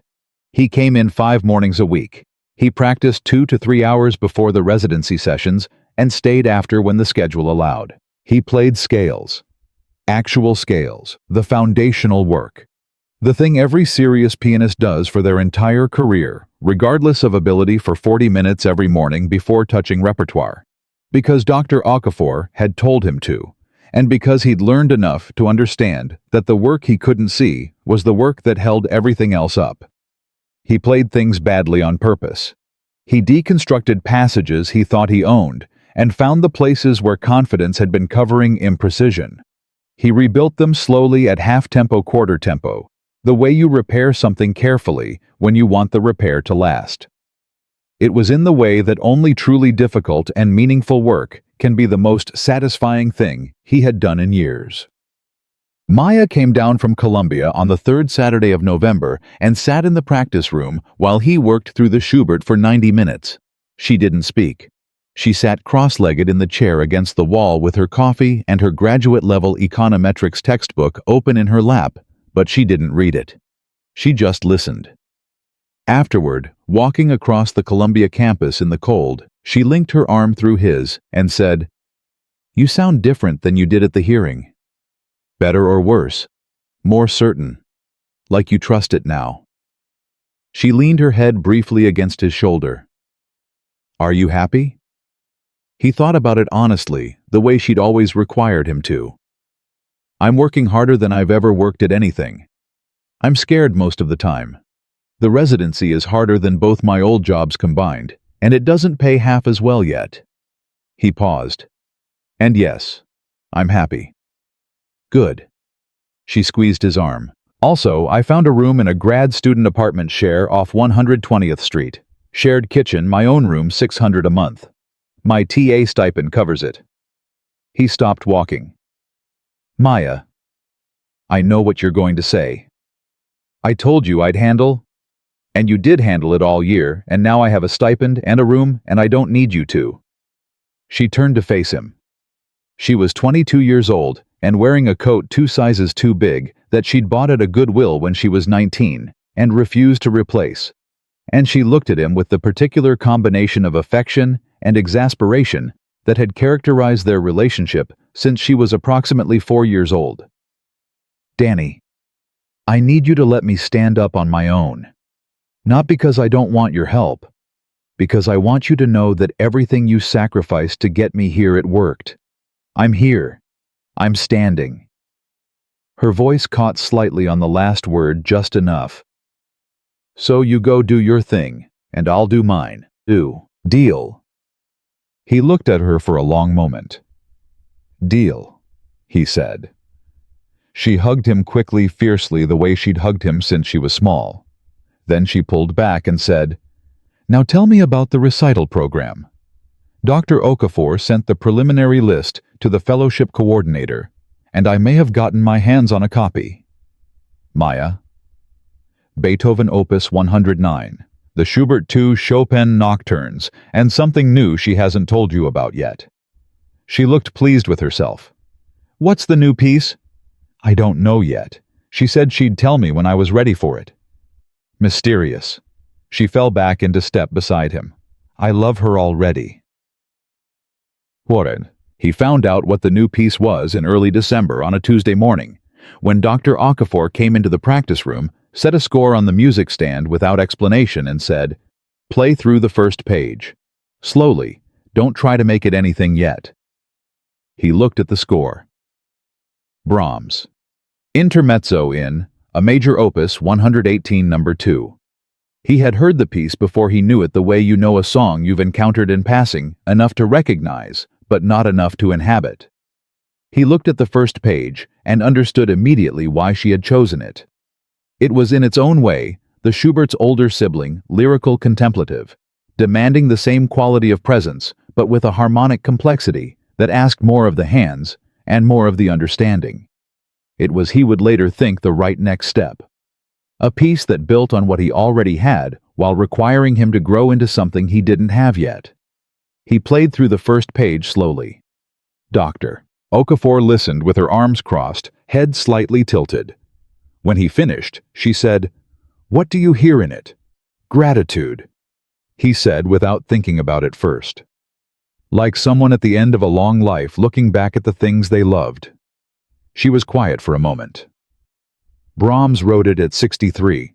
He called it one of his lullabies for his grief. She uncrossed her arms. "You got there in 45 seconds. She picked up a pencil. "Now let's learn the notes." They worked the Brahms for 3 weeks, then 4. It was the hardest piece on the program, technically not flashy hard, not the kind of hard that an audience sees and gasps at, but the kind of hard that lives in the consistency of control, in the evenness of touch, across a melody line that must float above an accompaniment of immense harmonic richness without ever getting swallowed by it. The kind of hard that only becomes invisible when you've truly solved it. He was still solving it when January arrived, and then February, and the recital date March 14th began appearing in his mind the way important dates do, quietly at first, and then with increasing insistence, like a sound that starts as background and gradually becomes the only thing in the room. Emma started piano lessons in January. This had not been planned. It had emerged organically, inevitably, in the way that some things do when the conditions have been quietly preparing for them. After the Weil hearing, she had begun asking with escalating frequency and a 5-year-old's complete disregard for the concept of timing when she could learn to play for real and not just press the keys one at a time.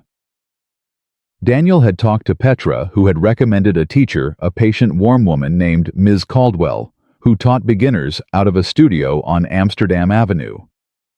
The first lesson was on a Saturday morning in January. Daniel took Emma on the subway, and Emma sat very straight the entire ride with her hands folded in her lap in what he recognized as her formal posture, the one she deployed for doctor's appointments and school picture day, and apparently also piano lessons.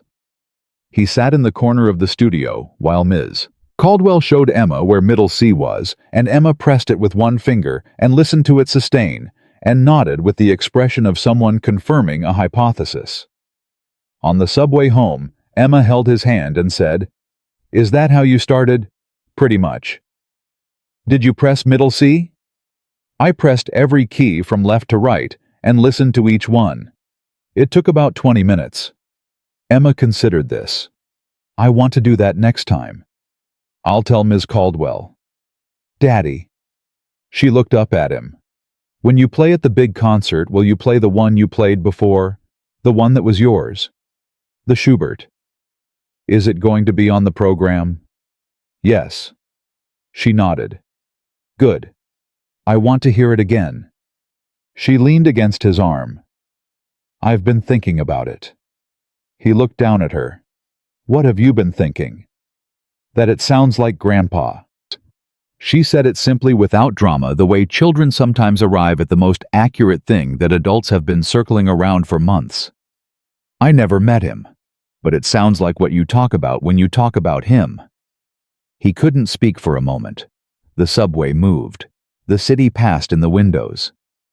"Yeah," he finally managed. "It does." She nodded again, satisfied, and closed her eyes against his arm for the rest of the ride home. The night before the recital, Daniel could not sleep. He lay in the dark, listening to the city sirens' voices, the sustained low frequency of 10 million lives running simultaneously, and he went through the program in his head, not nervously, not obsessively checking for errors, but the way you go through something you love slowly with attention, letting it be what it is. The Beethoven to open. Then the Brahms. Then the two Chopin nocturnes. Then the Schubert to close. He had not played the Schubert in front of anyone since the viol hearing. Dr. Okafor had kept it off the practice schedule deliberately. She'd told him that some pieces didn't need to be overworked, that some pieces lived in the player rather than in the hours logged, and that the Schubert was that kind of piece for him. "You already know it," she'd said. "What you need to do is trust that you know it." He thought about trust. He thought about the version of himself that had stood in a hotel service corridor 8 months ago, hands still in latex gloves, listening to a room full of people laugh at him. He thought about the rope, about letting go, about the specific terror of stepping into something you've been afraid of for so long that the fear has started to feel like identity. He thought about his father. He reached down beside the bed and pressed his palm flat against the floor. He moved his fingers. 4 silent bars of the Schubert on the floor of his bedroom in the dark at 2 in the morning before the most significant day of his adult life. Old habit. He smiled. He closed his eyes. He slept.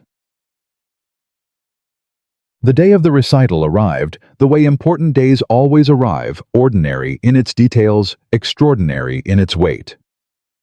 March 14th, a Saturday. Cold and clear, the kind of New York winter morning that comes in sharp and bright and asks nothing of you except that you show up. He made Emma's oatmeal. He helped his mother with her medication. He put on the suit that Maya had insisted on, a deep charcoal gray bought at a consignment shop on West 79th Street, because Daniel had refused to spend real money on clothes, and Maya had negotiated the price down to something he could accept, and he stood in the bathroom mirror for a moment and looked at himself. 30-year-old man, single father, son, brother, former janitor, pianist, all of those things at once, none of them canceling the others out. He picked up his bag and went to get his family. Weil Recital Hall held 268 people. By the time Daniel stood in the wings at 7:58 p.m., it was full. Not just full attended. Victor Reese was there with his wife, who had cried at the 47-second video and had apparently been waiting for this evening since. Petra Vasquez was there with 3 friends from the Columbia Music Department. Marcus Webb was there in the 3rd row wearing a jacket Daniel had never seen him in, looking slightly uncomfortable and completely present. Ms. Caldwell, Emma's piano teacher, was there. Dr. Ellison, Petra's professor, who had identified the rubato, was there. James Whitmore and Elena Okafor were in the 2nd row. Margaret Hayes was in the front row, center oxygen bag beside her seat Bible in her lap, because she brought it everywhere that mattered, wearing the blue dress she saved for church and special occasions. Emma was beside her in the blue dress with the buttons sitting perfectly straight. Rabbit notably absent for the first time at a significant event she had apparently decided tonight required adult comportment. Maya was on his mother's other side, already crying in the anticipatory way she had tears running quietly down her face before a single note had been played.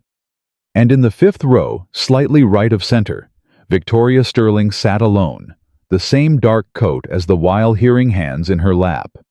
He had told her she didn't need to come.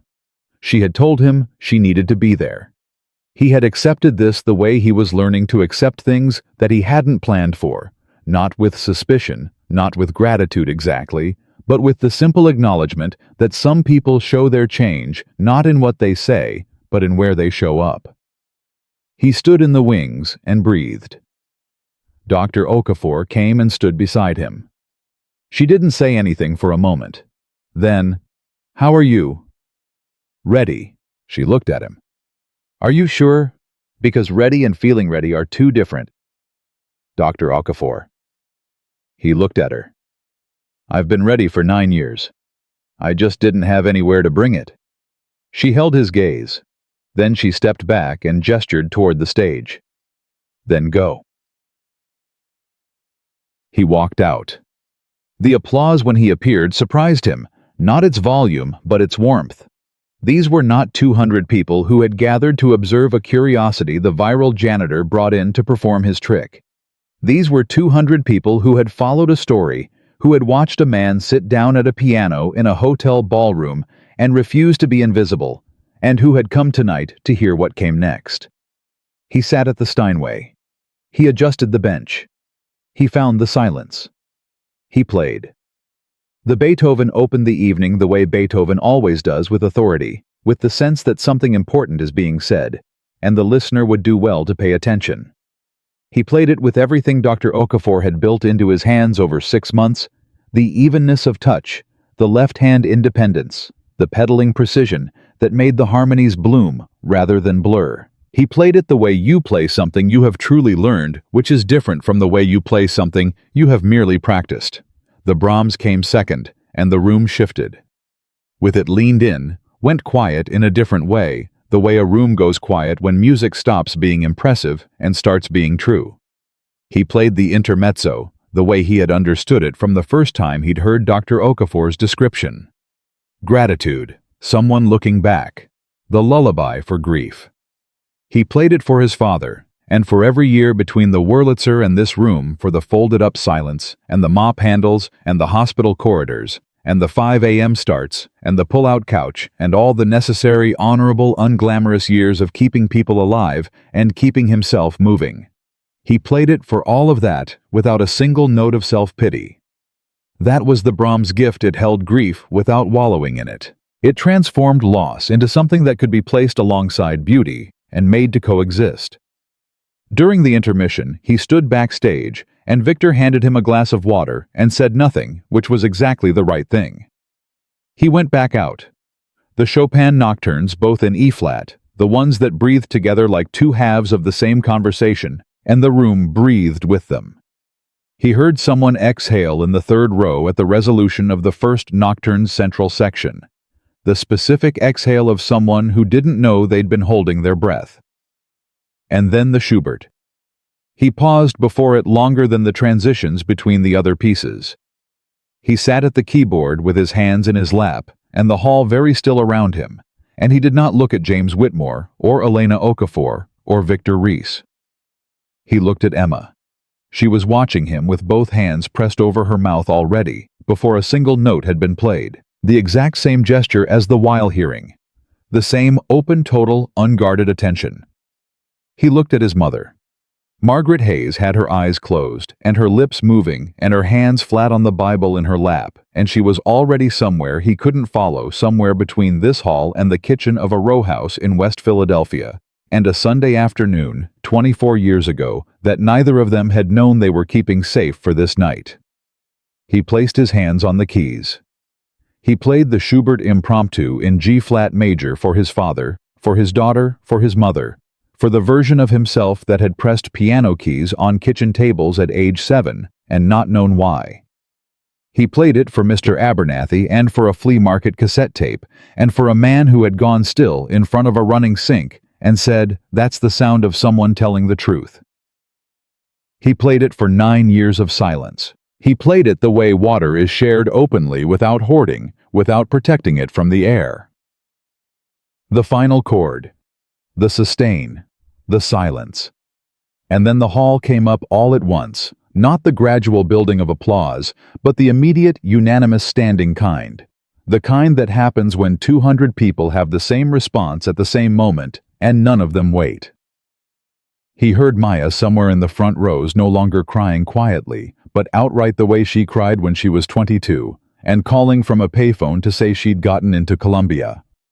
He was almost certain he heard the cellist from the Kensington Grand String Quartet, who had found her way into a back row seat and was clapping with her bow hand, and her bow hand only the way cellists do. He stood from the bench. He looked out at the full standing applauding room, and he felt something complete, not finished, not closed, but complete in the way that the Schubert was complete. Whole. Honest. The thing itself finally brought into the light. Emma had both arms raised above her head, the blue dress with the buttons, the imperfect braids 5 years old, and already the most eloquent person he'd ever known. His mother opened her eyes.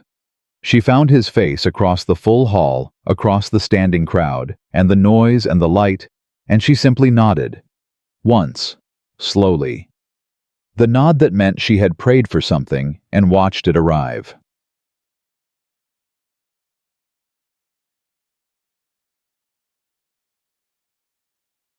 After the reception, which lasted 2 hours and produced 3 business cards, 2 commissioning inquiries, an offer from a music journal to profile him, and a prolonged conversation with a woman from the Manhattan School of Music that Victor Reese had navigated with the efficiency of a man who understood exactly what was happening.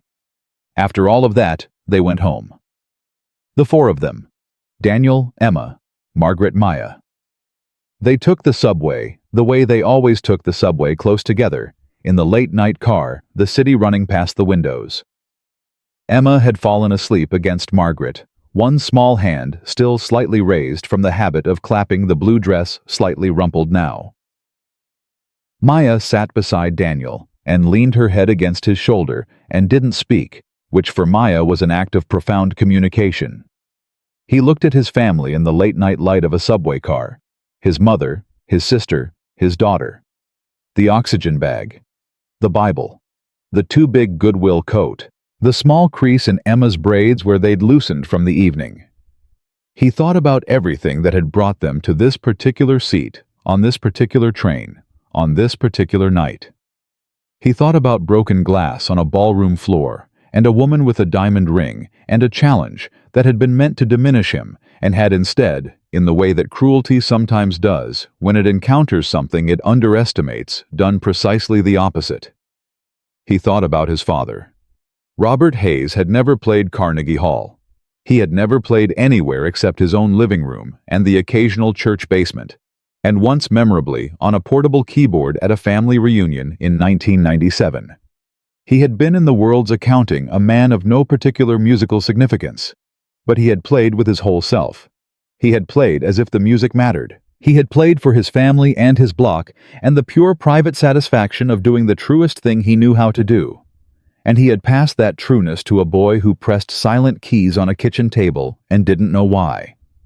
That boy had grown up, had broken, had rebuilt, had been mocked in a ballroom, and had answered the mockery with 11 minutes of Chopin, and had found his way through Marcus Webb's service corridor and Victor Reese's reading glasses, and Elena Okafor's unflinching precision, and Maya's refusal to let him stay practical, and his mother's single steady nod back to the place where the music lived.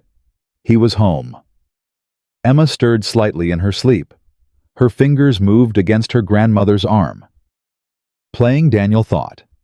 Even in her sleep, she was already playing. He understood then completely, with the finality of something that no longer needed to be questioned, that the story wasn't about a janitor who had played piano at a gala, or a viral video, or a billionaire's public correction, or a fellowship at Carnegie Hall.